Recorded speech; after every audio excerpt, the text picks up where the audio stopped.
Peut-être vous vous êtes déjà demandé comment fonctionne votre subconscient. En réponse à cette question, permettez-moi de vous poser une question. Contrôlez-vous et gérez-vous vraiment votre vie ou est-ce que c'est la vie qui vous contrôle? Faites-vous arriver les choses ou est-ce que les choses vous arrivent tout simplement? Les informations que vous avez reçues tout au long de votre vie, que ce soit en lisant, en touchant, en voyant, en sentant, en goûtant, en ressentant, ont été stockées dans votre subconscient. Une personne normale peut parler à une vitesse de 200 à 300 mots par minute, alors que votre subconscient peut penser à une vitesse de plus de 1000 mots par minute. Mais ce n'est pas le plus étonnant. Le subconscient peut effectuer des millions d'opérations beaucoup plus rapides que n'importe quel ordinateur normal. Impressionnant, n'est-ce pas? Votre subconscient régule votre respiration. Il fait battre votre cœur. Il maintient votre tension artérielle. Il est ici et là. Il régule la température de votre corps. Il fait des tas de choses, des fonctions liées au corps, qui sont constituées d'environ 6 millions de cellules. La capacité de traitement de l'information de votre subconscient est époustouflante. Il peut traiter 40 millions de bits d'information par seconde. Comparons cela à la capacité presque minuscule du conscient qui peut traiter environ 40 bits d'information par seconde. Votre subconscient représente 95% de la capacité du cerveau humain et il ne travaille pas vraiment sur la base de la logique, disons. Alors, attention, car secrètement, quoi que vous lui disiez, bon ou mauvais, votre subconscient le croit. Et cela peut être très bon ou très mauvais. Parce que le subconscient a une mémoire parfaite. Il a toute l'histoire de votre vie en détail. Il a toute la raison pour laquelle vous faites ce que vous faites et croyez ce que vous croyez là maintenant. C'est pourquoi il est très important de connaître le fonctionnement du subconscient. C'est aussi pour beaucoup d'autres choses. Parce qu'il sera alors plus facile de restructurer les processus subconscients. Cette restructuration est faite pour que vous puissiez améliorer les traits positifs, les habitudes, les forces et pour éliminer les habitudes que vous ne voulez pas, ou les peurs, ou les craintes, la rage, les croyances qui ne vous servent à rien. L'idée est de vous amener à comprendre, à prendre une bonne mesure et à attirer l'ensemble des circonstances et des manifestations souhaitées qui exploitent la puissance de l'univers. L'ensemble des expériences, des apprentissages, des pensées qui sont stockées dans votre subconscient forment collectivement votre système de croyances. Et votre système de croyances est basé sur la programmation de votre subconscient qui vous dit comment vous comporter dans une situation particulière. Que vous réagissez intelligemment ou non, cela signifie que celui qui dirige votre vie dans votre système de croyances et votre esprit conscient, si vous lui permettez d'être clair. Mais d'un côté, lorsque vous apprenez à comprendre le fonctionnement, c'est-à-dire apprendre les processus de votre subconscient, alors vous prenez consciemment le contrôle de votre destinée et dirigez votre vie d'une manière plus réussite, plus souhaitable. Vous devez vous demander si vous êtes heureux de laisser votre vie en pilotage automatique ou si vous voulez prendre le contrôle et avoir plus de succès ou plus de bonheur. Parce que pour atteindre votre objectif, par exemple pour perdre du poids, et bien évidemment, vous allez devoir vous donner un peu d'aide. Et peut-être que vous allez devoir réduire votre calories, brûler plus de calories. Donc, peut-être que vous allez devoir manger moins de malbouffe et commencer à faire plus d'exercice. Dans les deux cas, il faut faire preuve de dévouement et d'honnêteté. Si vous exercez votre volonté, vous réussirez peut-être pendant quelques jours, mais vous n'irez pas plus loin. C'est là qu'intervient la programmation de votre subconscient. Avec la bonne programmation, vous ferez non seulement ce que vous êtes censé faire, mais vous y prendrez également le plaisir de le faire. La vérité, c'est que votre subconscient est un outil incroyable. Il est très puissant. Mais vous pensez que vous avez aussi certaines limites. Il vous sert très bien et il est obéissant. Mais il ne peut pas vraiment décider de ce qui est bon ou mauvais pour vous. De plus, comme vous le savez certainement, le subconscient ne peut pas faire la distinction entre l'expérience réelle et la visualisation. Ainsi, si pour une raison quelconque, votre subconscient associe le fait de fumer à quelque chose de génial, de vraiment cool, il envoie des substances chimiques et des sentiments à votre corps en lui disant que si vous fumez, c'est bon, ce sera bon pour ton corps. Alors que Nous savons tous que fumer est très mauvais pour la santé, n'est-ce pas? Ainsi, ce sera difficile et même impossible d'arrêter de fumer. Prenons un autre exemple. Si quelqu'un vous dit que dans une pièce sombre, il y a beaucoup de chances pour qu'il y ait des voleurs ou des fantômes dans cette pièce. Imaginez-vous un jour te retrouver dans une pièce et à cause d'une panne d'électricité, vous retrouvez dans l'obscurité. On peut imaginer que votre cœur va se battre plus vite, vous allez transpirer, votre niveau d'anxiété va augmenter, etc. Il n'y a donc aucun danger pour vous, en réalité. Cette réaction physiologique extrême que vous aurez est la réaction de votre subconscient. Vous avez réagi comme si tout était réel. Vous êtes d'accord? Il faut donc séparer le bon grain de l'ivraie. Comme il est dit, vous devez vérifier consciemment votre système de croyance, votre programmation. Vous devez donc prendre le contrôle de son fonctionnement. Ce que vous voyez, ce que vous touchez, ce que vous expérimentez, s'ajoute à l'apprentissage de votre subconscient.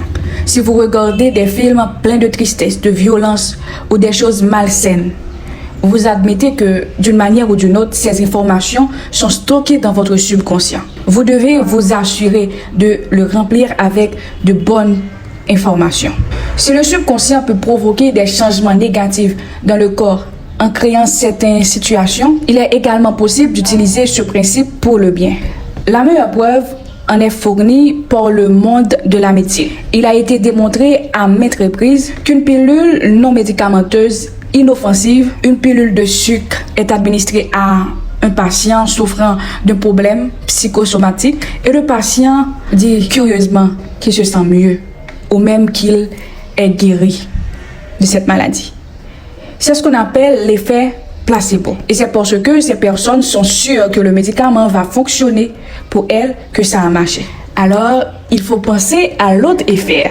Il arrive qu'une personne apprend l'existence de nouvelles maladies, une épidémie par exemple, et qu'elle pense qu'elle va avoir cette maladie.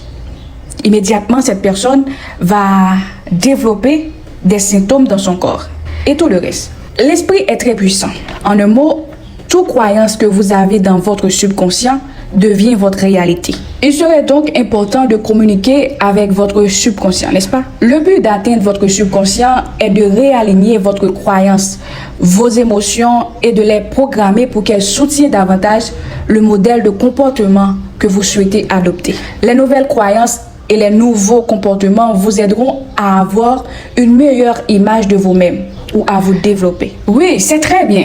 Mais comment allons-nous communiquer avec le subconscient? Pour envoyer au subconscient le message des choses que nous voulons dans la vie, vous devez synchroniser votre conscient à votre subconscient.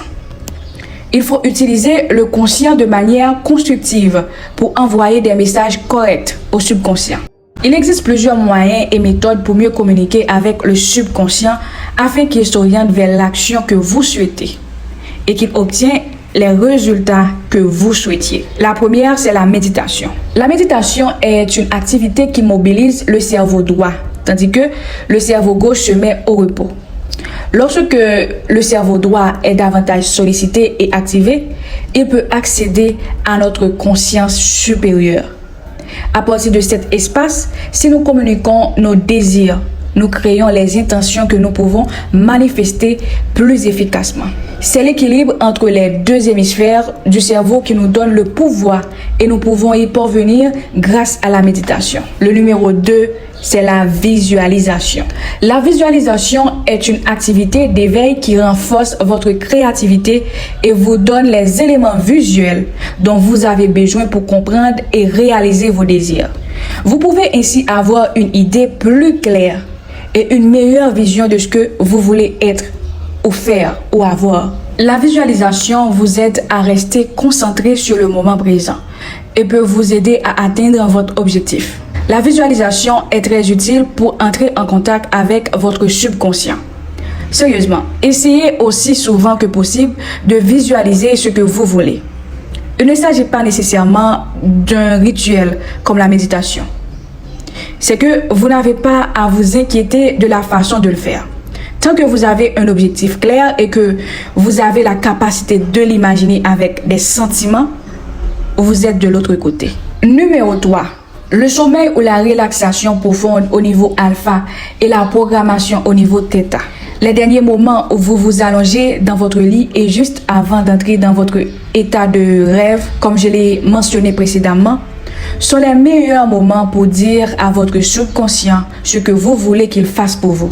Par exemple, dites à votre subconscient ce que vous ressentez ou ce que vous voulez ressentir. Chargez libéralement un sentiment agréable, qu'il s'agisse de l'amour, de gratitude ou de quelque chose d'agréable, peu importe. Et gardez-le à l'esprit pendant que vous vous endormez. Ce n'est pas le seul truc intelligent et utile que vous pouvez utiliser pour faire travailler votre subconscient pendant que vous dormez. Comme nous le savons, votre subconscient ne peut pas faire la distinction entre ce que vous ressentez et ce que vous voulez ressentir. En plus, c'est encore fort lorsque vous imaginez que c'est déjà produit. Rappelez-vous que tout cela se produit pendant les précieux moments qui précèdent le sommeil. Lorsque vous êtes au lit et que vous vous préparez à vous endormir, cette procédure peut également être appliquée d'une autre manière. Par exemple, si vous n'êtes pas encore prêt à vous endormir, mais que vous souhaitez programmer votre esprit, vous pouvez le faire. Commencez par détendre les muscles de votre corps, des pieds jusqu'à la tête, ou l'inverse. Et le but est de vous détendre de manière à ce que votre conscience se désintéresse. En quelque sorte, que vous puissiez aller à l'arrière de votre subconscient. Une fois que vous sentez que vous êtes super détendu, et vous remarquerez très bien qu'avec un corps détendu et uniquement conscient, c'est là que vous pouvez connecter avec votre subconscient pour faire la même procédure, pour reprogrammer votre subconscient pour pouvoir avoir ce que vous voulez. Le numéro 4 est la PNL, qui veut dire programmation neurolinguistique. On dit neuro parce que ça concerne votre cerveau et linguistique parce que ça concerne votre langage. Et d'autres types de communication peuvent permettre à une personne de recorder la façon dont le cerveau réagit aux stimuli, et c'est là on trouve la programmation. Il est alors possible d'adopter de nouveaux comportements et de meilleurs comportements. Le moi conscient est généralement associé à la logique et aux compétences. Il est étroitement lié à l'activité du cerveau gauche, tandis que le subconscient est associé au traitement des symboles par le cerveau droit. Communiquer avec le subconscient implique donc généralement d'amener le cerveau gauche à participer à la communication directe avec le cerveau droit qui contrôle la plupart de nos comportements. Le 5e point concerne les affirmations. Les affirmations sont des courtes phrases positives qui visent à l'influence du conscient et du subconscient de chaque personne. La magie des affirmations consiste à formuler des phrases affirmatives au présent, de sorte que lorsqu'elles sont répétées et répétées et encore répétées, elles font naître des images mentales connexes que vous commencez à ressentir et qui vous motivent à agir dans la bonne direction, car cela influencera votre comportement, vos habitudes, vos actions, en bref tout. 6e, la répétition d'une déclaration ou d'un dialogue interne. Les gens ont toujours des dialogues internes, consciemment ou inconsciemment. Et bien sûr, il y a des dialogues intérieurs positifs et des dialogues intérieurs négatifs. Et il y a aussi des dialogues qui sont considérés comme neutres. Mais tout a un impact sur notre comportement. Alors pourquoi ne pas développer un dialogue intérieur utile qui provoque le comportement ou les résultats souhaités? Ce que vous vous dites chaque jour peut être contrôlé et amélioré. Il vaut la peine de pratiquer un dialogue intérieur positif. En effet, les messages de votre allié conscient qui contrôle votre comportement et vos actions vous ressemblent finalement en permanence. Cela peut être très utile et surtout si vous voulez vous sentir mieux dans votre peau, si vous voulez développer votre confiance et en vous, augmenter votre estime de soi, améliorer l'image que vous avez de vous, etc. Je ne pense pas que les scientifiques et les psychologues aient pu découvrir tous les merveilles du subconscient et tout ce qu'il peut faire pour nous. Mais ce que je peux vous dire, c'est que plus vous pratiquez ces techniques, plus vous aurez de chances de commencer à maîtriser de plus en plus votre subconscient. Alors, vous pouvez contrôler votre subconscient dès maintenant. Et n'oubliez pas, contrôler votre subconscient, c'est contrôler votre vie. Attirer ce que vous voulez, être ce que vous voulez être, pensez de façon différente, voir les choses de façon différente, croyez en vous. Vous êtes capable.